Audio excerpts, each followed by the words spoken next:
Our 15th Monmouth College president, Dr. Patricia Draves. Good morning, Pat. Good morning, Vanessa. Good to be here today. Good to see you. 2 years has flown by. It absolutely has flown by. I don't know what happened this year. It started, and now here we are. We blinked pretty much. Yes. You got to feel good, though. It's been a really good year for Monmouth College. It has been a very good year, from what our students are accomplishing, from the faculty, and then some of the projects that we've gotten done. I'm really excited about the progress. Okay, let's start with the obvious. It's coming upon us very soon, and that's Monmouth College Commencement. Yeah, that is next weekend on Sunday. We have 190 graduates this year. About 40 of those graduated in December, but will be here this May. And so it's a nice sized class for us, and we're welcoming their families, and they're pretty excited. The energy on campus right now is through the roof. That's good.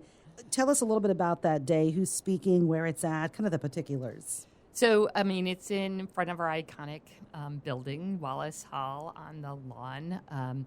And Brad Narstedt, who is an alum and a member of our board of trustees and has had a long, very successful career in the legal business, but has now turned to an author. And so he also writes books on really biographies on some different people, and he's working on his next book. So he's got an interesting career. He's also a guy that knows how to have fun and is a huge dog lover like you, Vanessa. Aw, good.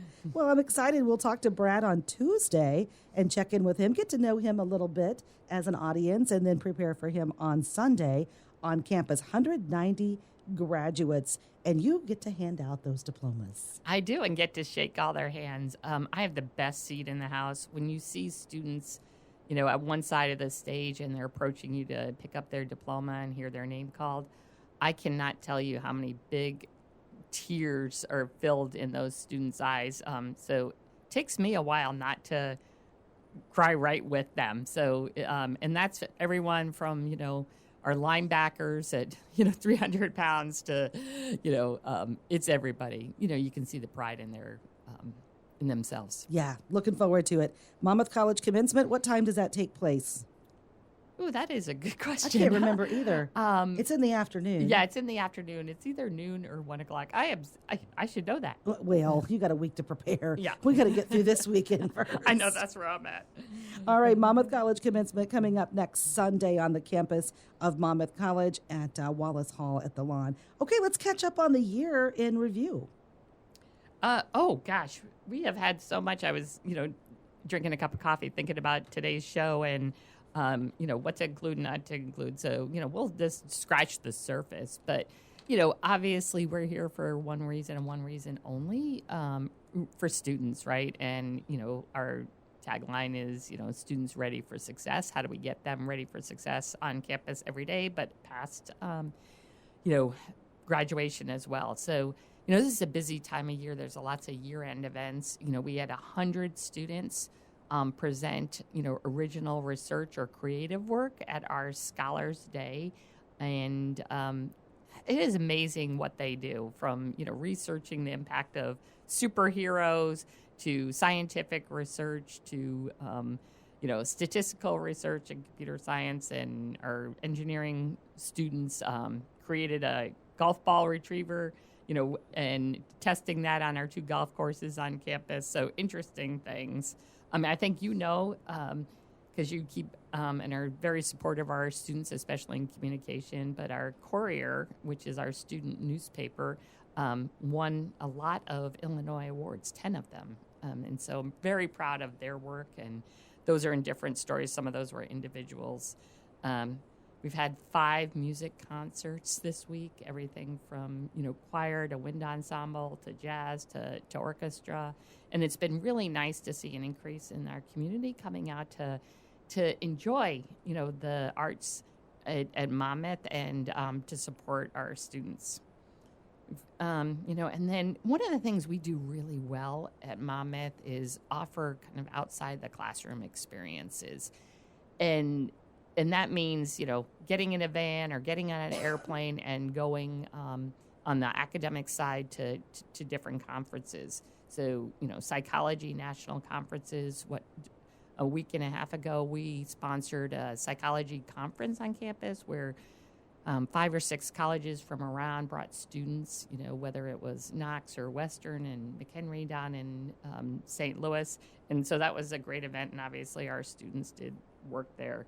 Our chemistry students went to Atlanta for the American Chemical Society, and Bob Simmons, who is our classics professor and one of the longstanding, very robust programs in an area sometimes you don't necessarily will think it would be robust. Took students to 3 different classics events, moving across. But and then Janice and our Wonderluck is in our art department, took students up to Detroit for some ceramics and arts. And just last week she was over in Iowa at a wood firing, taking students there. So some new collaborations. And then we'll have a group that's going to England and Scotland and Germany. The Germany group will study and go to some of the places around the Holocaust and to learn around that. So, I'm just so proud of the students. You guys talk about that, those opportunities equal experiential learning is what you guys call that. Yes. So, of course, lots of stuff's happening in the classroom and learning. And a lot of experiential learning happens here, even in your, here at the radio station, whether it's, supporting interns, and we are so thankful that you do that. But, how do they serve, other places as well? So we have, we just had 3 students, and this is unheard of, accepted into the Illinois legislative intern program. It's a year-long program. Really studied how to go into public service. And usually you're really crossing your fingers if you get 1 student accepted into that program. It's very competitive. And to get 3, we were blown away, but 3 really strong students. So I'm pretty excited about that as well. And I'm sure they're even more excited. And then the important things of there's always over-enrollment in our wine class, which we, for seniors that are 21 years old that want to learn about wine, we have the, Market Alley wine right downstairs here. And, once a week they meet, they're educated. Sarah Wallace is a big supporter and professor as well in that class, along with one of our professors. So that seems to be a popular course. No surprise. Too funny. Well, yeah. Wine class. I know. That's I didn't funny. take that. I didn't get to take that. That wasn't available when I was there either. Yeah. Not sure my parents would have said, "Yeah, that's great. 3 credits in wine class." Yeah. It's not that many credits. Great to have opportunity, though. It's a social thing. It's to get out and do stuff. Yeah, and it's also that I guess you might call that experiential, but it's also there's some social learning, right, in different social settings and professional settings that they do in that class as well. Okay. What's next, Pat? Oh, gosh. We've got, we've had several things on our facility side, and things that you can expect this summer. I mean, you've seen construction of 2 or major renovations of our ZBT and SIG-EP fraternities. And so right there on Broadway across from the college. So that construction continues. The young men in those fraternities are chomping at the bit to get in there. We'll have some students living in those spaces, but it's also a place to socially gather. I'm excited. We have worked hard to try to bring the community into the campus and for people to know that they're welcome and invited and that we want them there to enjoy some of the benefits that we have on campus right here in our community. So the new sign on Broadway to make sure that the community members have another way besides shows like this about what's going on campus, and those are things that we're pretty excited. This summer, I think we have a building that will be taking down an old fraternity complex that's given its good life, and it's time to say goodbye. And so we've notified the neighbors of that area that, the month of June and part of July, we'll be demoing that building. But if you drive by now, there's some internal work that's being happened, asbestos things. And then I'm really excited. I just got an email about this morning on the delivery date of a new scoreboard and digital board for our football stadium. So we'll get to do some more interesting things with an advanced video board. And then there's always the important projects that happen over the summer. We'll resurface the pool. A new dorm, we'll get a new air conditioning unit, all those things. But those are important for the life of the college. So the new scoreboard, the video board, you know what you have to implement? The kiss cam. Oh, yeah, there you go. Everybody's got a kiss cam. There we go, yeah. And a baby cam. Yeah, that's true. So you'll have Nathan on Monday, so make sure that's on his list. The Arkansas-Missouri game at the University of Missouri, and I tell you what, that kiss cam, with that, because you're in commercial break. Yeah. Nobody can see it on TV, but man, the crowd is something else. Oh, because everybody's funny. like, here, and folks are just a kissing. It's so funny. Then you get to that old couple, and it is the sweetest thing in the world. Everybody cheers. I know, I'm a big fan of the dance cam, so Yeah. so just so Kids you know, love like that dance cam. Yeah, I do too. So there's going to be some fun being had, you're telling me. Yeah, that's the plan. That's good. That's good. Looking forward to it. Okay, what else is going on, Pat? We've just, been working on several things, in this environment in higher ed. We were worried about external funding and, support from, the federal government. And, despite our worries, we received 2 grants this year.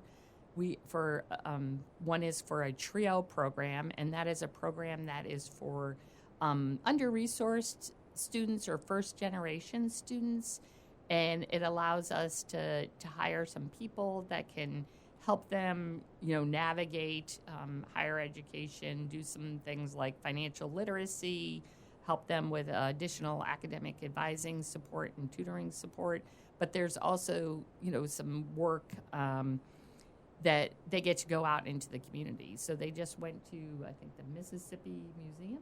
And, we've been able to hire 3 people and bring those 3 to the community as well, which is always good for the community. And then the second is it's called an STEM grant. So it's for science and technology, again, to support students that might not be able to afford college, to give them full tuition support and some extra dollars so they can do things like undergraduate research versus trying to get a job. So super excited. Hey, $2 million to support students to bring in. We're pretty excited about that. And then, we announced a huge gift from Bill and Beverly Goldsboro of $5 million this year to move us forward. So that's an investment in growth, and it's helping us decrease some of the liabilities on campus. So, the fraternity complex that I just talked about, but it's an investment in technology and programs. And then we launched our 6 schools this year, and that has gone very well. I mean, and the faculty and the students have adopted to that new academic structure very quickly, and it's allowed for more innovation and cross-work across the campus, and allows students to have broader access to more faculty. So I have a lot of ideas that have now bubbled up, and proposals that have bubbled up through those faculty. So that will be some of my work as well. Okay. So let me grab your academic opinion, if I could, Dr. Draves, on some of the changes to the world of higher education. Include, it seems like, an initiative to find a way to allow students, families who make under a certain level of income, to have access to free tuition. What do you think of that initiative? Mainly that's been at larger universities funded by state, usually those land grant college or universities like that. It's not been something that we can do necessarily at a private liberal arts college. How does that play a role in the future of higher ed? Well, if you think about the two fundamentals of higher ed, right, is, what we try to do is one, support individuals and the advancement of them. So whether you call that social mobility, but, right, get them ready for strong careers. So it's really focused on the individual. But then the second is, how do we advance our democracy as a whole? And, over the last 20 years, or probably 40 years, we've kind of gotten away from that original foundation. Hey, we're just trying to make the world a better place, whether that's the U.S. But I want to say more global impact. But that means we need people that are, educated and can have, an investment in their skills so they can be innovators or start small businesses. And that, you need to learn, right? And we need to make sure that they have that. And so I'm a big fan for how do we get access to everybody that wants it, for education. And so whether that's through our community colleges, whether that's for adults that want to come back and through online programs, because that's what they can do, hey, more power to that. And, there's different financial models in higher education. We have a lot of students with high need that have very strong packages that would equate to what, is more of it is definitely a plan, but it's also heavy marketing on, what does free tuition look like? And that's exactly it. What does the word free mean to each university? Yes. That's the key, because nothing's free, right? Yeah. And it doesn't seem like it. But like you said, the most important thing is to invest in our young people so that we can invest in our future as a country. Yeah. And if it's just where you invest, right? So if we don't invest in higher education, there's lots of data to show that then we're going to invest in services like, whether it's food stamps or, social services. Food stamps is an old term. SNAP. Yeah, SNAP. And, so you can spend your money, raising people up that are going to be happier, healthier, less lonely, have more opportunities, or you can invest supporting them on the other end. And it's a lot cheaper to do the education piece, because there's just a lot of evidence. People that are college educated use those services less, and they're happier, they're healthier, they serve their communities at a higher level. So obviously I've dedicated my whole life to education. So, that's where I want to make the investment. You got it. As a taxpayer. Right. We are talking to our 15th president at Monmouth College, completing 2 years. It's Dr. Patricia Draves, as commencement is upon us next week. Anything else you want people to know about Monmouth College? Oh, gosh, there's so much. But, we are so lucky to be in this community. We had an event last night, a teacher appreciation event for our students, or for our teachers that are in K-12. And we had a great turnout at a busy time of year. The folks that come to our ag lectures and participate in the things with the radio or the Great Decisions series. So we say at Monmouth that, of course your classes are on campus, but the whole community is part of the classroom here, and that the businesses, the nonprofits are so supportive of helping us educate students and giving them opportunities. So thank you, Monmouth.